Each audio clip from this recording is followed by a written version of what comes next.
High friends, welcome to Kadam study centre. तर आज आपण आहे ना मराठीचा सिलेबस पाहणार आहे. ओके, तुम्ही म्हणत आहात मराठीमध्ये लेक्चर कसं, तर तुमची रिक्वायरमेंट होती की आपल्याला मराठीचा सिलेबस पाहिजे किंवा मग मराठीचे लेक्चर्स पाहिजे. तर माझ्याकडे सिलेबस आत्ता आलेला आहे, तर मी सिलेबस घेतो, त्याच्यानंतर आपण लेक्चर पुढे जाऊन घेऊयात. ओके, आज आपण फक्त सिलेबसवर डिस्कशन करून घेऊ की सिलेबस कसा आहे आणि काय आहे. ओके, तो सब्जेक्ट आहे आपला मराठी.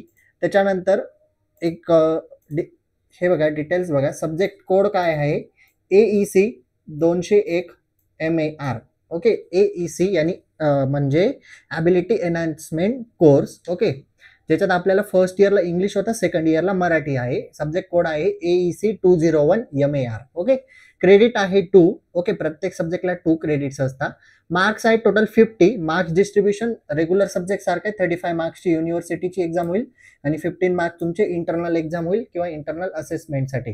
15 मार्क्सची इंटरनल एक्झाम, त्यात असाइनमेंट वगैरे पण येतं आणि इंटरनल एक्झाम पण येते आणि 35 मार्क्सची फायनल तुमची युनिव्हर्सिटीची एक्झाम येईल. ओके, चला तर मग सिलेबसकडे वळूया. तर सब्जेक्ट मराठी आहे, पण त्याचं नाव काय आहे? भाषा आणि जीवन व्यवहार. हे आपल्याला शिकायचं आहे मराठी लँग्वेजमध्ये. ओके, तो फर्स्ट आपल्याला 2च चॅप्टर आहे, पहिल्यांदा सांगून देतो. पहिलं चॅप्टर आहे भाषेचे स्वरूप व कार्ये, जे की तुम्हाला स्क्रीनवर दिसत असेल. तर पहिला टॉपिक आहे भाषा स्वरूप चर्चा. आता भाषा स्वरूप चर्चा म्हणजे काय? भाषेच्या स्वरूपावर चर्चा. भाषा म्हणजे विचार, भाषा म्हणजे भावना आणि भाषा म्हणजे अनुभव किंवा माहिती इत्यादी व्यक्त करण्याचे साधन म्हणजे भाषा. ओके, हे तुम्हाला माहित असेल. ती केवळ बोलणे किंवा लिहिणे एवढीच नसून संवाद साधण्याचा पूर्ण प्रक्रियाचा आहे. ओके, भाषा म्हणजे बोलणे किंवा लिहिणे एवढंच नव्हे, तर संवादही साधता येतो भाषेच्या माध्यमातून. ओके, सेकंड टॉपिक आहे तुमचा भाषेची निर्मिती, विविध सिद्धांत. आता भाषेची निर्मिती म्हणजे भाषेची उत्पत्ती कधी झाली याबद्दल अनेक सिद्धांत आहे. म्हणजे मराठी भाषा कधी आकस्मित आली, कधी तिची उत्पत्ती झाली, कधी निर्मिती झाली, याच्यावर 4 सिद्धांत आहे जवळपास. पहिला सिद्धांत आहे ध्वनी अनुकरण सिद्धांत, दुसरा सिद्धांत आहे भाव व्यक्तीकरण सिद्धांत, तिसरा सिद्धांत आहे समूह कार्य सिद्धांत आणि चौथा सिद्धांत आहे करार सिद्धांत. ओके, त्याच्यानंतर थर्ड पॉइंट आहे आपला भाषा रूपे, मौखिक आणि लिखित. आता भाषेची 2 रूपे, मौखिक आणि लिखित. मौखिक म्हणजे जे आपण बोलतो, मी आता तुमच्याशी बोलतो ते मौखिक झालं, आणि लिखित म्हणजे जे आपण लिहितो. मौखिक भाषा म्हणजे थेट बोलून व्यक्त होणारी, उदाहरणार्थ संभाषण, भाषण. लिखित भाषा म्हणजे अक्षरांच्या माध्यमातून व्यक्त होणारी, उदाहरणार्थ पत्र, पुस्तक किंवा तुमचे वही एक्सेट्रा. ओके, मौखिक भाषा वेगवान पण तात्पुरती, लिखित भाषा स्थिर व कायमस्वरूपी. मौखिक भाषा कसं, मी आता बोलून गेलो, याचा काही पुरावा आहे का माझ्याकडे? नाही. पण मग लिखित भाषेचं कसं असतं? स्थिर व कायमस्वरूपी. तुम्ही कुठेतरी काहीतरी लिहून ठेवलं तर ते स्थिर असतं, कायमस्वरूपी तुमच्याकडे जतन केलेलं असतं. त्यात चौथा पॉइंट आहे भाषेची कार्य व वैशिष्ट्ये. ओके, आता भाषेची कार्य कोणती? संवाद साधणे, माहिती पोचवणे, भावना व्यक्त करणे, समाजात संबंध प्रस्थापित करणे, ज्ञान व संस्कृती जतन करणे. आणि वैशिष्ट्ये कोणती? वैशिष्ट्ये म्हणजे सामाजिक, सजीव व बदलणारी, नियमबद्ध आणि प्रतिकात्मक. ओके, आणि लास्ट टॉपिक या चॅप्टरचा भाषा अभ्यासाची आवश्यकता. ओके, सो म्हणजे संवाद कौशल्य वाढवण्यासाठी भाषाचा अभ्यास का केला पाहिजे? संवादाचे कौशल्य म्हणजे कम्युनिकेशन स्किल इंग्लिशमध्ये जर बोलायला गेलं तर. नोकरी व शिक्षणामध्ये प्रगतीसाठी ओके, भाषा अभ्यासाची गरज असते. सांस्कृतिक वारसा जपण्यासाठी. आता सांस्कृतिक वारसा म्हणजे आधीपासून पिढीगत ही भाषा चालत आली, ती जपण्यासाठी. जर आपण इंग्लिशच बोलत गेलो तर मराठी बोललोच नाही तर आपल्या पुढच्या येणाऱ्या पिढीला मराठी समजेल का? नाही. त्याच्यामुळे सांस्कृतिक वारसा जपण्यासाठी, विविध लोकांशी जोडण्यासाठी ओके मराठी भाषा, म्हणून भाषा अभ्यासाची आवश्यकता असते. ओके, आता सेकंड चॅप्टर कडे वळूया आणि त्याच्यातले पॉइंट थोडक्यात बघून घेऊया. ओके, मी सिलेबस शिकवत नाही, मी फक्त पॉइंट आणि सिलेबस काय आहे ते सांगतोय. पुढच्या लेक्चरमध्ये आपण सिलेबस शिकूया. ओके, सेकंड आहे भाषा आणि जीवन व्यवहार परस्पर संबंध. सेकंड चॅप्टर आहे तुमचं दुसरा धडा. ओके, त्याच्यात पहिला टॉपिक आहे व्यावहारिक भाषेचे स्वरूप. आता व्यावहारिक भाषेचे स्वरूप म्हणजे काय? दैनंदिन व्यवहारात वापरली जाणारी सोपी, सरळ व स्पष्ट भाषा. उदाहरणार्थ बाजारात खरेदी करताना तुम्ही भाषा वापरतात, शाळेत बोलताना किंवा कॉलेजला बोलताना तुम्ही भाषा वापरतात, शेजाऱ्यांशी संवाद साधताना पण तुम्ही भाषा वापरतात. ओके, सेकंड टॉपिक आहे शास्त्रीय साहित्याच्या भाषेचे स्वरूप. आता शास्त्रीय साहित्य म्हणजे काय? प्राचीन, नियमबद्ध, समृद्ध शब्दसंपदा असलेली भाषा. उदाहरणार्थ वेद, उपनिषद, पुराणातील संस्कृत भाषा हे झाले शास्त्रीय साहित्य.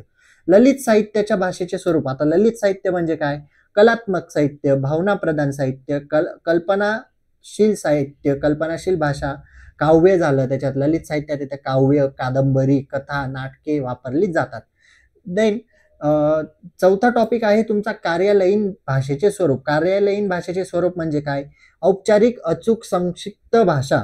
ओके, आदेश, पत्रव्यवहार, अहवाल, सहकारी कागदपत्रे यात वापरली जातात. म्हणजे कार्यालयीन भाषा म्हणजे ऑफिशियल लँग्वेज, ऑफिसमध्ये तुम्ही ती वापरली जाते. ओके, परिभाषा शेवटचा टॉपिक आहे सिलेबस आणि दुसऱ्या चॅप्टरचा शेवटचा टॉपिक परिभाषा, स्वरूप व आवश्यकता. आता परिभाषा म्हणजे काय? परिभाषा म्हणजे एखाद्या विशिष्ट विषयातील ठराविक व तांत्रिक शब्दसंपदा. त्याचं स्वरूप असतं तांत्रिक, नेमके, एकसंध. आवश्यकता, तांत्रिक विषय स्पष्टपणे सांगण्यासाठी आणि गैरसमज टाळण्यासाठी परिभाषा वापरली जाते. ओके, सो थोडक्यात आपल्याला दोनच चॅप्टर शिकायचे आहे. याच्यात पहिलं चॅप्टर आहे भाषेचे स्वरूप व कार्य आणि दुसरं चॅप्टर आहे भाषा आणि जीवन व्यवहार परस्पर संबंध. आता तुम्ही जर बघितलं असेल तर फर्स्ट इयरला आपण AEC म्हणजे ॲबिलिटी एनहान्समेंट कोर्समध्ये इंग्लिश विषय बघितला होता.